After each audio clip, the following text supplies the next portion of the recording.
Well, this session is going to be kind of an overview, a little bit of an overview. It may not answer many of your questions, but hopefully it will give you an idea of kind of where we might go with this. I was talking a little bit before. The book is Better Than Before by Gretchen Rubin. It does talk a lot about habits, but it's her kind of her um, it's not her method, it's her research into what other people have said about habits, and the questions it raised for her, and some of the things that really stuck out for her, about that she'd never really realized before, or that she kind of dug through and found, or questions that nobody ever answered, kind of thing.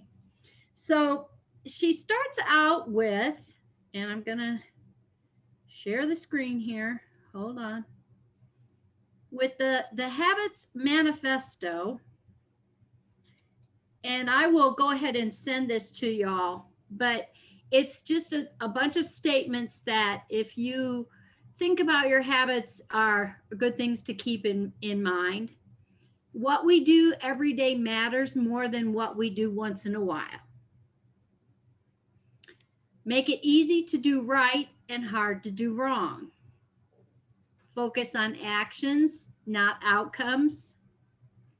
By giving something up, we may gain. Things often get harder before they get easier. Don't we know that? When we give more to ourselves, we can ask more from ourselves. We're not very different from other people, but those differences are very important. It's easier to change out surroundings than ourselves. We can't make people change, but when we change, others may change. I kind of liked that one. Mm-hmm. We should make sure the things we do to feel better don't make us feel worse. Manage what we monitor. And once we're ready to begin now. So these are things to keep in mind when you want to make changes in your life, in anything. Just some things to keep in mind. And again, I will send things out to emails so that you have these things. I'm going to stop that and go back. Okay. So the when we think about habits, we always, and changing habits, we always think about the before and the after. Um, and we try to make it significant. And sometimes we don't realize that in doing that, we think, oh, if I'm successful, then that success makes me happy. And if I fail at trying to change something in my life, then I'm unhappy. And instead of looking at that way, it relates to our habits instead of our happiness. Um, yes, it does boost your happiness when you feel like you've successfully integrated a habit into your life, but it's not always. You shouldn't be unhappy if something's not quite working for you. It may mean you need to tweak it a little bit. So this woman, Gretchen Rubin, did some research, and the next things are going to be questions, and they may pique some interest in you. So I'm going to leave them as questions, and I'm going to give examples. But if you have something to say, jump right in. And what she did is she went out and she wanted to know about habits, and so she did all this research. But in doing the research, she found out that there were holes in what she was finding, that some questions weren't answered for her. And this is how she starts to put together what she thinks we need to know. Okay. So the first one is, it is understandable why it's hard to form a habit that we don't enjoy. Like, if we don't enjoy doing something, we understand why that's a hard habit. But why is it hard to form a habit that we enjoy? And she gives the example that if you were younger and you ran track in high school and you get a little bit old and you really loved running in high school, you get a little older and you think, I'm going to take up running again, and you just can't do it. It's Right. just so hard, but it's something you love to do. Why is that just as hard, if not harder? But it's something you enjoy. So you understood that, like, at one point in my life, I really enjoyed this. I should be able to pick up this healthy habit again real easily. And she's like, it does. They don't explain why suddenly something you used to enjoy, which wouldn't be easy, you try to pick it up again, and it's really difficult. The next one is sometimes people acquire habits overnight, and sometimes they drop long-time habits just as abruptly. Why? Did you ever meet somebody who could just like pick up and do something, and it's it's ingrained, they just do it, and it's, or they quit? I have an example. My father smoked for years. The day he was told that he had lymphoma, he quit and Mm. never picked up a cigarette again. And we Mm. couldn't figure that out. Like, how he just said, I just quit. And we were like, how did you do that? But Mm. for him, he could do that. Right. I don't understand that. And she says Mm. the same thing. Why is it easy for some people to integrate good habits or drop bad habits very abruptly, and Mm. others of us, it takes us time and repetition? Mm. Why do some people dread and resist habits while others adopt them eagerly? Uh, and in this one, it makes me think of people who say, well, habits are bad, but they don't realize that habits are actually a part of their life. Mm. I mean, if you have a routine, those are habits. Habits. Yeah. But there are people who are like, no, no, everything's got to be spontaneous. And you're like, no, you know. Mm. Um, and other people, like, that's, if you've ever met somebody who is very, very structured, they have, every day is always the same for them. Mm. There's very little fluctuation in their time and their what they do. They do things very structured, and they enjoy that structure. Mm. Why do so many successful dieters regain their lost weight plus more? And that's the question that Mm. everybody always asks. Why Mm. is it that people are successful at dieting and then regain that and then more? What happened? Why are people so often unmoved by the consequences of their habits? And the example she gave, I was stunned at the number. She said there are statistics, and she does in her book, she does a really good job in the back of giving where her information comes from. So if you Mm. ever question where did that come from, she does a really good job of citing the studies that they come from. But this one is 1/3 to 1/2 of all US patients don't take medicine prescribed for a chronic illness. Wow. Mm. So you have a chronic illness, but you don't take medicine for it. And that habit would be to your benefit, to every morning take your, or let's say every night take your blood pressure medicine, every morning take, Mm. something else, whatever, taking vitamins even. Some people just can't take a simple vitamin. Mm. The next question is, do the same strategies work for changing simple habits, such as wearing your seatbelt, and for the complex habits, quitting drinking, quitting smoking? Those are more complex habits. And do the same strategies really work for both types? Why is it that sometimes, though we're very anxious, even desperate to change a habit, we can't? We may have health issues and know that if we eat certain things, they make us sick, but we eat them anyway. Mm.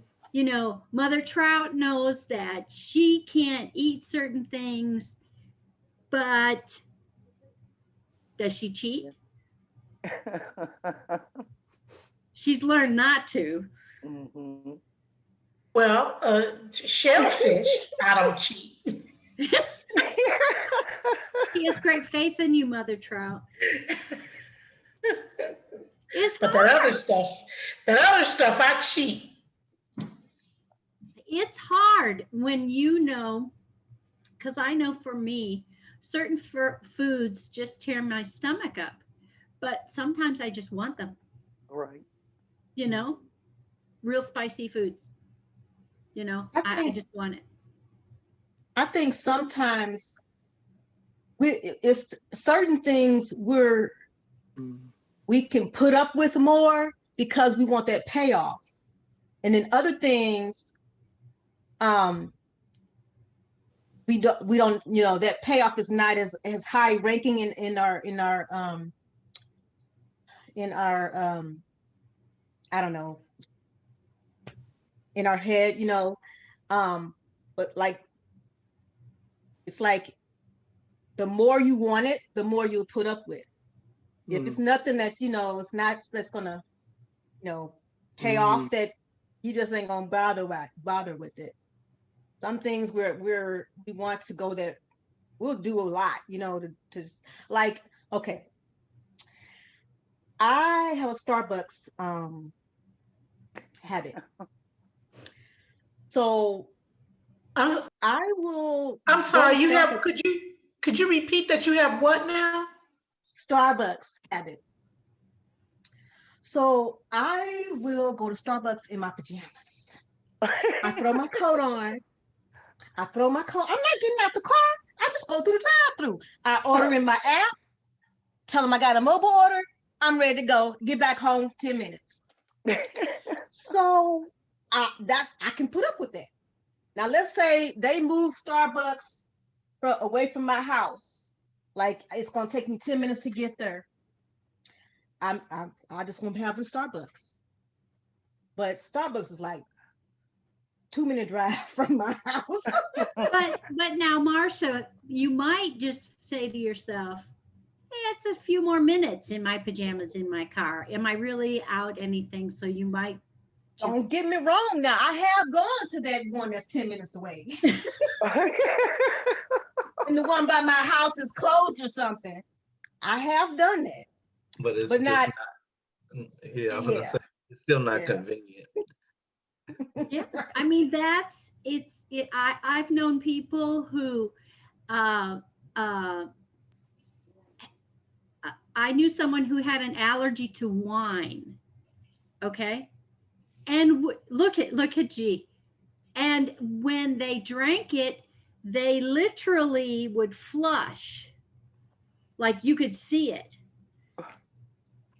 But they loved wine, and they loved to go out and have wine with dinner, and so it was this, is this the night I'm going to go ahead and have some wine with dinner? You know, to me, I'd be like, you know, I don't really want to go through that. But the reaction that their body had, they felt they could tolerate enough for that gratification of having wine with dinner. But they were allergic to it.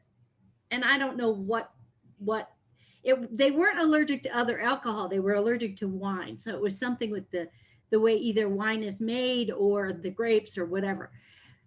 And I just would always say, why don't you drink something else? Like anything else, Nope. It was the whole wine with dinner, you know. And there were times that they would make that trade-off. Um, my father again, whenever he drank any alcohol, immediately it was like one sip, and it looked like he was going to bleed to death through his eyeballs. He literally, his eyes would go bloodshot and red, and it was like, Daddy, just don't drink. And he really, honestly, I can tell you, he didn't drink very much, because it wasn't it for him. It was like, that wasn't his thing. Give him a cup of coffee and he'd be happy, you know. But it was the trade-off for what am I doing, and you know, and it's unfortunate, but sometimes we make those choices. So all right. So I like I love shellfish. I developed this later on, you know, and the allergies to it. But I really, really love shellfish. But when I know, because I know because I know what it will do to me, I don't want a taste of it. Mm-hmm. But I have a friend that's allergic to shellfish. Now, while her throat doesn't swell like mine, she breaks out in hives, I've seen it before. It was scary. But do you know she will eat some? She'll eat it. She'll just go ahead and break out in the hives and get some Benadryl. And we make those choices because it's the weight of the trade-off. Mhm. And it's we're so used to being able to, and I know for Mother Trout, it's hard for her when she discovers there's something else that she's allergic to, because she has to shift what she would normally have done, and which is basically a habit in the way that she prepares her food or she eats. So how, you know, she just has to do it because she chooses to stay healthier. But you know, some of us don't. Why is that? Why do we do that? Okay, next one. Do the same habit formation strategies apply equally well to I think Mother everyone? Trout had a question. Oh, did you? Well, you said so why don't I think that the reason, your last question, I think the reason is probably because there are some things that the end result of it is not visible. Okay. Like shellfish swells my throat. My friend breaks out in hives, but she crazy for eating that. I wouldn't want to break out in hives, but I think that generally, you know, people that would break out in hives wouldn't do it. Mhm. But something like that's not really good for you. Alcohol. If you drink too much of it, you know, like you have an alcoholic, right? Well, that's not really all that visible. Like they can't see what it's doing to the inside, you know. So Yeah, and sometimes that's part of the issue. You know, Right, it's yeah. maybe not good for you, but it there's all these other things that come into play, you know, and that's why you have to say, you know, we do it. We want to change the habit, but we still find ourselves doing it, whatever it is, you know. And it especially for those of us who try to change our eating habits, because it's so easy to go to a drive-through as opposed to cook your own food. You know, that's so much easier. But then we think, like, if you think about it, I know for me, after I've eaten fast food, I don't feel good anymore because I've tried so hard not to, that when I do, I go, ugh, feels like I have a brick in my stomach. But still, there are times I really want that. Mhm. and have you noticed that, And I know I don't need it, and I know it, but I want it. and have you noticed that when you think about something that you shouldn't have or something that you don't want to have because you don't want to do it because you know, like you just said, you don't want to do it, that you want it more than anything in the world. And Yep. it feels like you feel like you'll die for it. Yeah. Yep. Then you get it and it makes you sick.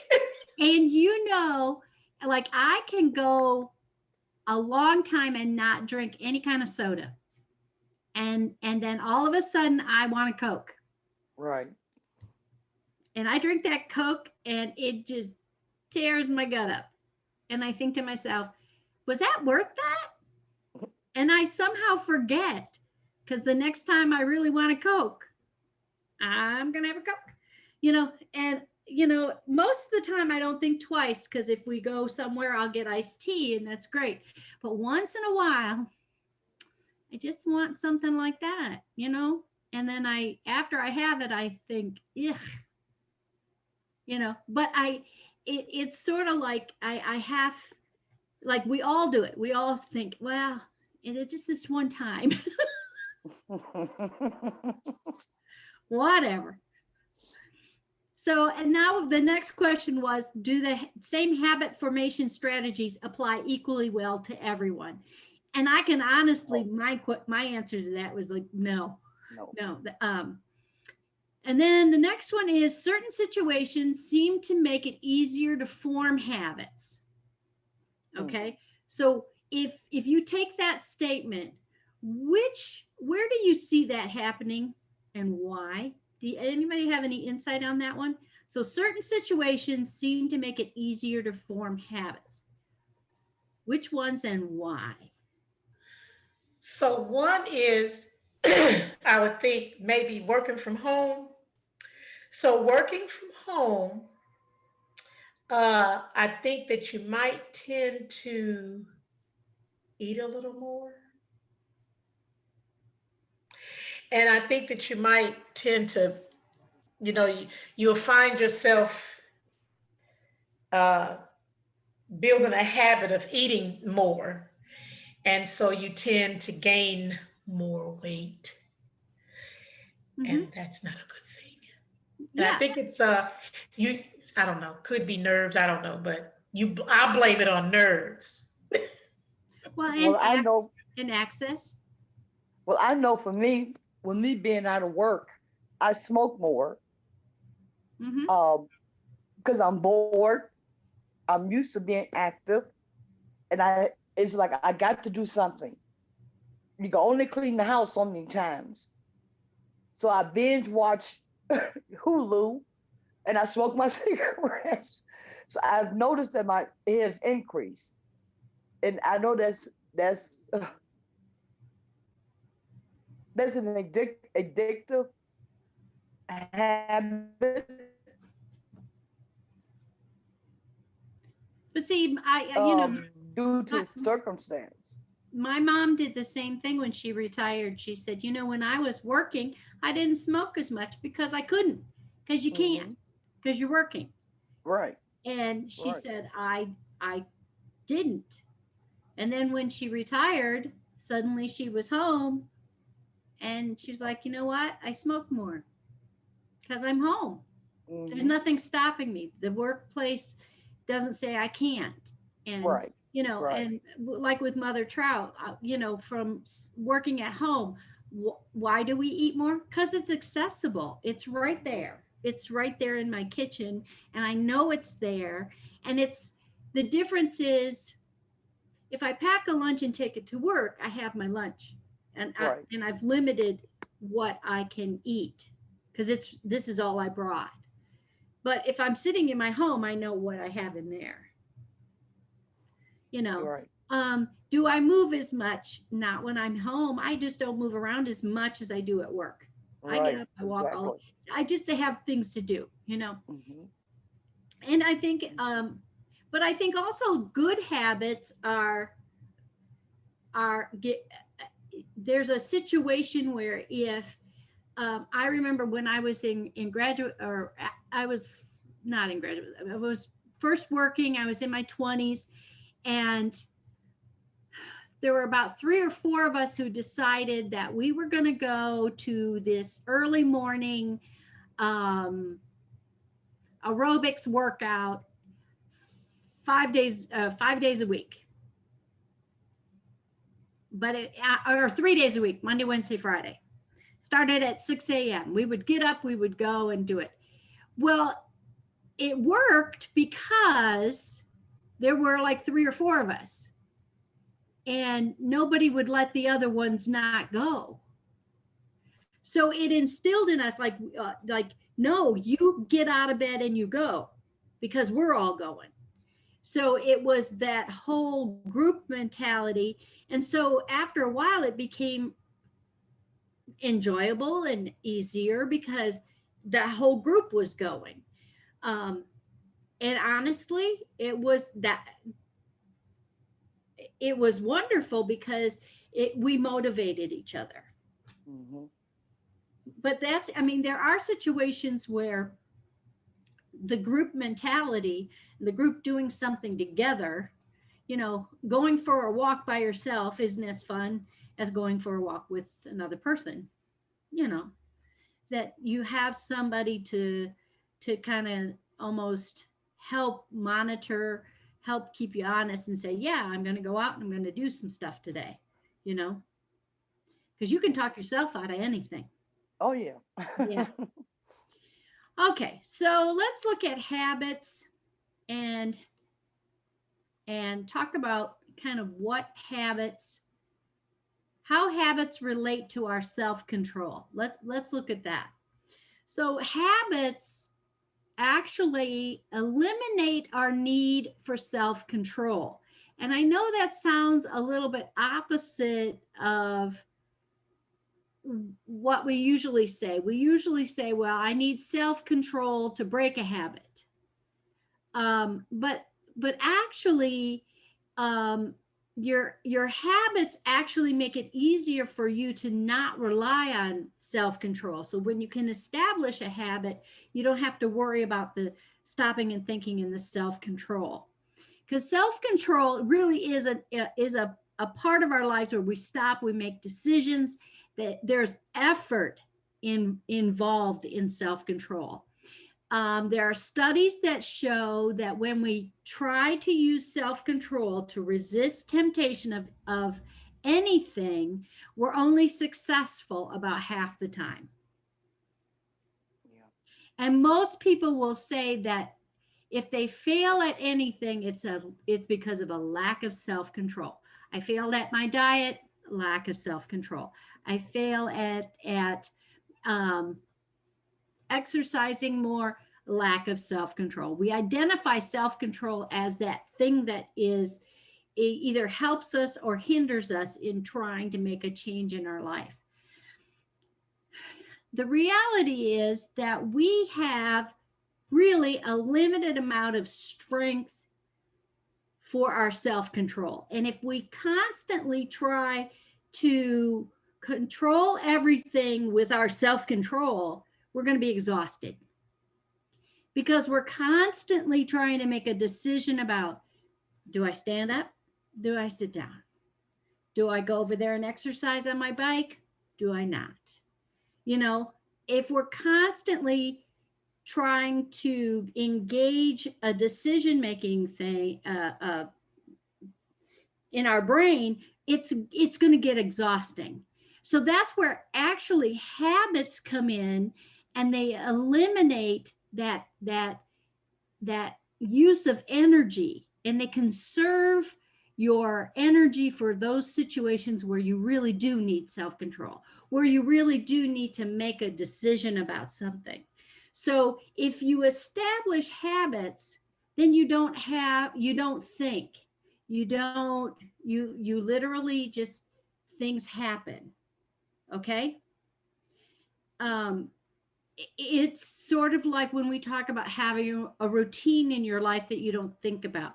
I make coffee in the morning. I don't decide, I just do it. Okay. So habits, a lot of people say, you know, they will look at habits and say, well, habits are bad. No, they're not. They actually make your life easier because they make it easier for you to function without having to think through everything. Okay. I think we talked about it with when we were talking about atomic habits, how you have cues that tell you, like your brain, okay, if I get up, there's the cue, I get up, you know, he called it habit stacking. She's calling it cues. I get up, I make my coffee, I give the cats their food. I have things that I do that I don't think about. They just are habits, and it makes it easier because I don't have to make a decision. Habits make change possible because it frees us from making decisions and from using self-control. So if we can establish a habit, then it's actually a freeing thing.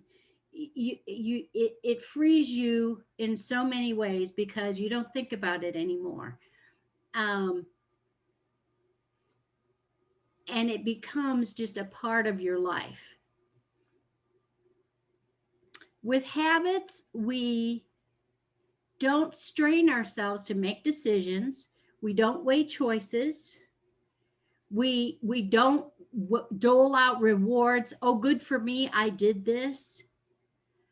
And we don't have to prod ourselves. It just happens. So if you establish a habit of exercise, you don't have to constantly remind yourself to exercise, because you know, okay, there's a cue in my body that says I need to get more exercise. Or for me, I have this watch thing and it tells me how many steps I've had in a day. And I will look at that. And if I don't see enough movement, I go over to my bike. And I don't even think about it. I just think, oh, I got to go over there. I don't see, that I've moved enough today. So I go over there. So if I don't even think about deciding to exercise much anymore. It's part of, oh, my cue is I haven't moved. I got to go over there. And I feel better, or I feel sluggish, or, so the cue isn't something I'm thinking about. It's something I'm either seeing here or feeling. And I don't have to prod myself. I really don't. Sometimes I have to prod myself to stay on the bike longer, but I don't, have to prod myself to get on. Okay, so with habits, our life becomes easier and simpler, and hassles seem to kind of go away because we don't have to think things through. Because when we are worried and overtaxed, habits actually comfort us. You feel more in control and less anxious when you're engaged in habitual behavior. Think about it. When you're doing something that's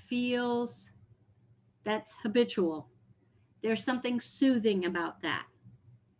Think about if you've ever traveled, or something has disrupted your life in some way. The minute you can get back into your routine, you feel comfort.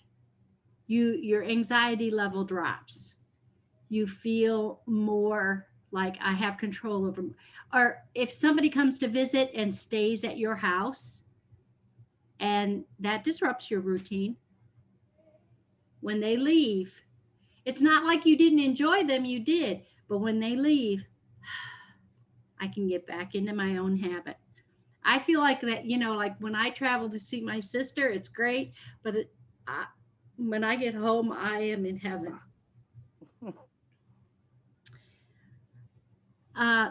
And here's one that you really think about this. Stress does not necessarily make us likely to indulge in bad habits. When you're anxious or tired, you fall back on habits, good and bad. Now think about it. We always think, well, I'm stressed, so I do bad things. I rely on my bad habits. But that's not necessarily the entire picture. That sometimes stress and anxiety makes us go back to or rely upon good habits as well. Those things that are comforting to us, like the routines of our life when we're stressed. Does it make sense? I hadn't really thought of that because I've always heard people say, "Oh, when I'm stressed, my bad habits get worse." But I think it's not necessarily the case because like they said, you kind of rely on all of those habits. Habits speed time. Time slows down when habits are interrupted because your brain has to process new information. Think about you're getting ready for work or something and a pipe bursts. You don't have water. Suddenly you can't do what you were doing. Do you ever notice yet? Suddenly your car won't start. Or so your routine has been disrupted. Now you have to go to thinking mode and the habits are gone. So if you're doing habitual behavior or routine behavior, you know how much time it takes you to shower, eat breakfast, get in your car, drive to wherever you know how to do that every day. As long as nobody messes with you, right? Right. But throw a wrench in there. Yeah. My favorites are like they lately they're doing construction around where I work. So I have it down to this is the amount of time I need. They'll close part of the street. And I have to take another, go round. And that's really because you really get in like autopilot and that Yeah. messes us up. So if you think about it, well, the reality is at least 40% of your behavior every day is repeated and mostly in the same context. Okay. So, I would say more most than 40% of my days. I think it's more than that, especially Monday through Friday. I think for those of us who get in a work mode, like if I'm in a work mode Monday through Friday, if you work something other than Monday through Friday, it still would pertain. And it's contextual because it's in that mode of I'm working and these are the things I have to do. I really believe it's more than 40. But I also believe that if you look at your weekends, they're somewhat similar each weekend. Like, and so I think that it may be a little less habitual because you might do something a little different. But I agree with Marsha. I think it's more. What do you all think? Definitely more. We are creatures of routine. Yeah. Because even like now, Deacon, you were talking about, well, you're not working. You've cleaned your house. You can only do that so much. So now you've found a new routine, to binge watch or whatever. So you have a new routine. Well, because routines are comforting. You probably have certain shows you really watch and, that's good. That's what we do, How many of us go to bed at about the same time every night? Whether we have to or not. Yep. I used to. I'm out of my routine and I am not happy about it. Right. I I agree. was doing really well when I first got laid off work in September, and I got off track New Year's night. We stayed up because Pastor and I always just have a habit that we'll bring in the new year together, um, and I've been off track since New Year's. So I am working to get back, into that's a routine or a habit or whatever you want to call it that I don't want to. Because I wake up and I feel like I wake up at my usual early morning time, somewhere between 5:30 and 7. And a number of days I'll get up and I'm up an hour or two, but then I kind of sit on the sofa or something, or I'm on the love seat because I was praying and finish praying and reading, and then I go to sleep and I wake up and it's like 9 o'clock or 10. And I'm like, Yeah. oh my God. you know. So There's a nap in I'm, there. yeah, like A 2 hours nap. a nap. Yeah, Yep. and I know me, I already don't sleep well, so I don't take naps. Mhm. So that I can try to go to sleep when I go to bed. So Right. I'm Well, let trying it me have again. your nap. You can have it. I'll take it. I wish I I could have don't me a do nap. But see, when I do naps, then I definitely can't get to sleep when it's time to go to bed. Yeah. So I try not to take you're like naps. me in that way that if I sleep during the day, I'm usually sick. There's something like if I'm asleep during the day, then Yeah, I'm something going probably home wrong. from work sick Mhm. Yeah. because I don't sleep during the day. And if I do, the once in a while on a Sunday afternoon, I would cat nap a little, but it Right. was never, you know, it would be like we're watching TV and I close my eyes and, you know, but never for any length of time unless I'm not feeling good. But that the key that you said there that's important is that you can feel the difference in your body and Mhm. you know that whatever those habits were and those routines were working for you and made you feel healthy and good, and now you feel out of sorts. And there's a lot of cues that will tell you that, and now you got to get kind of reestablish the habit, if that makes sense.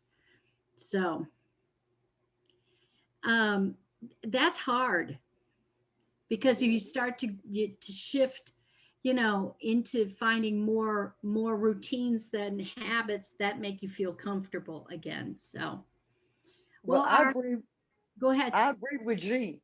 I'm not a nap person, but I've been. I feel like Mama dozing off at 5 o'clock, and then I wake If you all would have known her mama could sleep anywhere. up. Her mama would be like talking to you. Yep. She would have a sound sleep and then she'd come back and she was really, it Yeah. didn't matter. That almost sounds like me. If I sit down, like on a Saturday morning, I'll go to the grocery store.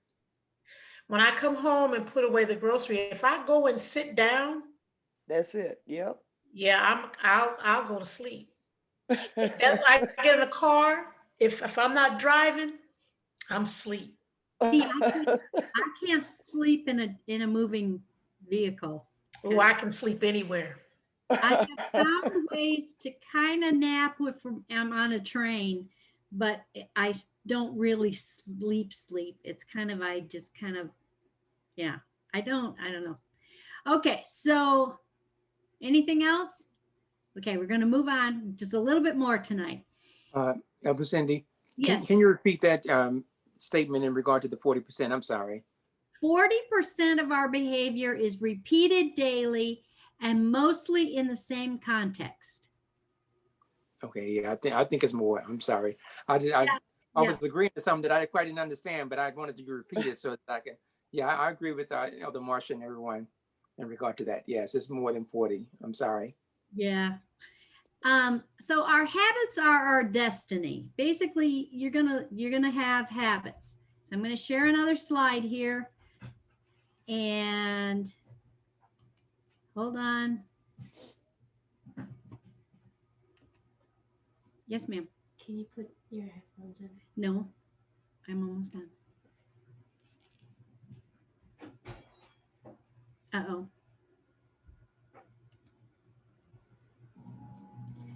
Go to the next. There we go. The essential 7.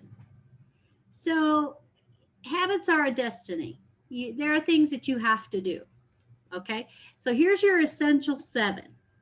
And these essential 7, and I can send these to you, these are going to help you. If you can get some of these are the ones you really need established in your life. And they're not anything hard. And we probably have most of these, but you know, and it's going to give yourself more time because they're established where you're not using self-control. So number 1 is eat and drink more healthfully. You know, give up sugar, more vegetables, drink less alcohol, less fats, try to control any like high blood pressure with low salt and that kind of thing. Exercise regularly, even if it's take a walk.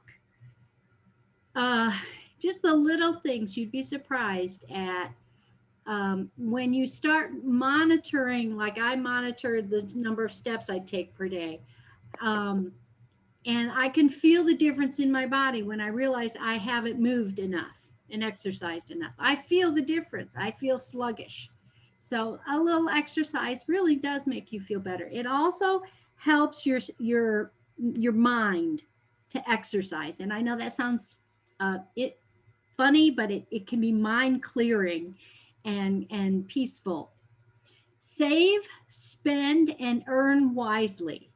Save regularly, which is, I mean, when I read these, I was like, oh my gosh, this is what we've been talking about. Save regularly, pay down your debt, donate to worthy causes, the sanctuary, and stick to a budget. Pay attention to what you're doing. Pay your bills as you know, as regularly as you can. Understanding like if you are out of a job, that makes things difficult, but stick to, you know, doing what you have to do to survive, and don't worry about the fluff. Number 4, rest, relax, and enjoy. This one, stop watching TV in bed. That's me right there. I watch TV in bed. Turn off your cell phone. Spend time in nature. Cultivate silence. Just sit in silence now and again and just read a book. Get enough sleep. Don't rob yourself of sleep, and spend less time in the car. As much as possible, just get out and walk if you can. And I know that some people are like, well, I'll just jump in the car and go blah, blah, blah. But there are times in the summer where it's beautiful outside, and why get in the car? Just walk up the block instead of jumping in the car to go to Walgreens or whatever. Number 5, accomplish more and stop procrastinating. Practice an instrument that you gave up a long time ago. Work without interruptions. I'm telling you, when I work without interruption and I can really crank out some project that I'm working on, I just feel so accomplished. Learn a language or learn something new. Never stop learning. That's just, to me, that's key. Never stop learning about something. If something piques your interest, pursue it. Go to the history museum. Go to the art museum. Spend time doing something that just stretches your brain a little bit. You know, and for me, even sometimes it's turning on a documentary instead of trash TV, you know, and watching something and going, I didn't know that, you know, and learn something. And this says maintain a blog. That's not for everybody, but it's an example. Number 6, simplify, clear, clean, and organized. And gosh, I wish I was better at some of this. Yeah. Make your bed, file regularly. Now, some things I do very well, like put my keys in the same spot, Right. you know, recycle, just really organize things. My biggest thing is I know things I need to take to Goodwill or whatever, and I have them in a pile. I just need to do that. So, you know, really follow through when you're organizing and clearing things up. And then 7, engage more deeply in relationships with other people, with God, and with the world. Call people. See, does any of this ring true? Yeah. Call your friends, volunteer if you have extra time. You know, go to volunteer for the Humane Society, walk a dog, have more sex, spend more time with family, attend church. All of those things are time with people that are not structured work time and time that you feel forced to spend with people, but these are by choice, and your relationships are important. These essential 7, when I read them, was like, this is what we have been talking about for how many months? Yeah. And this came out of this book. And I thought, yeah, this woman is talking exactly about the kinds of things that we have been trying to do more of Mhm. for ourselves in making ourselves, improving ourselves. We're talking about finances, we're talking about mental health, we're talking about all those things that make us a better person. And I know every single one of us is trying various new things in our lives, and we need encouragement, and we need to keep trying, and we can't give up.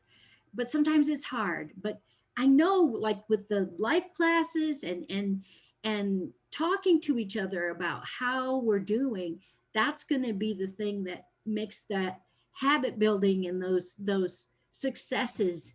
You know, when we hear each other having success, that feels good, you know, whatever it is. And for some of us, it's hard to focus on more than one at a time, but focus on those ones where you can feel the success. And then if something's too big, take it and break it down into pieces. So the same habit can satisfy a variety of needs, which we know. So let's say you go for a walk, that's exercise, you're relaxing and enjoying. If you walk with a friend, that's companionship and relationship. So you can kind of combine things to help you feel a little more control of your life. How do we exactly, if habits make it possible for us to change, how exactly do we shape these habits? And we know that a routine is a string of habits. And but the thing to think about is a routine is a string of habits, but a ritual is a habit charged with transcendent meaning. Okay, so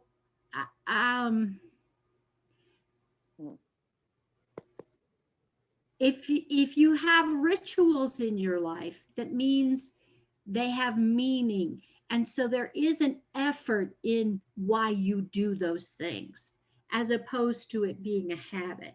Does that make more sense? So it's not a habit, but it could be a ritual, and it has a meaning, and that's fine. You just recognize the difference. So as we go through this book, our focus is going to be the methods of habit change, and we're not going to really talk about what you need to change. That's on you. You make those decisions. You make the decisions about how these can apply to the things that you might want to change. So we're not going to be talking about, well, this is how you change this habit, and this is how you change this habit, and this is how you change. We're not going to talk like that. We're going to talk about like what are some methods that some people use and that seem to work for them. They may not work for you, but it may work for somebody else. So there's going to be just kind of a broader picture. Remember that habits are good servants, but are bad masters. Don't let the habit master you. The habit should serve you, if that makes sense. Now, we need to pursue only those habits that make us feel freer and stronger. Okay? And those are habits that suit you and that build upon your own nature. Okay? So when we talk about changing habits, it would be best if you start making notes about, well, what are the habits I think I might want to work on? And how does it best suit me? And how can I make it build upon my own nature? If it's outside of my nature to do a certain thing, that's going to be way too difficult, or way too difficult a method to use in changing my habit. And it may be something I have to break into pieces and work on small little increments. So if something is totally outside of your nature, you just absolutely cannot see yourself doing it. Okay, so let me give an example. Elder Marcia it is outside of her nature to be a pastor of a church.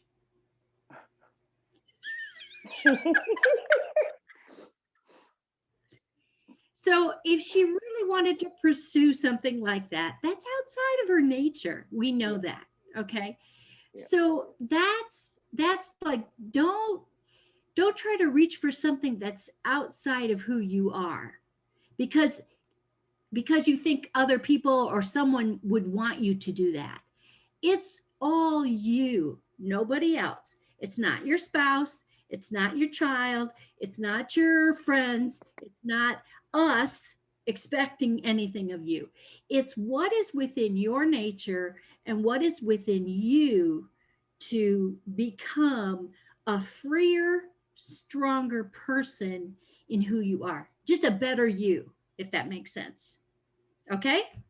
Yep. So that's where we're going to go with this. Any questions or comments? You said you were going to email us the 7 essentials. I'm going to send you the habits manifest, 7 essentials. I will email. I have everyone's email and I will send those out. Yeah. Okay. Because those are great reminders. I mean, when I read the 7 essentials, I thought, oh my gosh, this is exactly what we're doing. This is us. You know, and every one of us could pick 1 or 2 of those and say, here's some strong points for me. Here's some weak points. Here's where I want to work. And I personally think, you know, print them out, put them on your refrigerator to remind yourself. Yep. Any other questions or comments?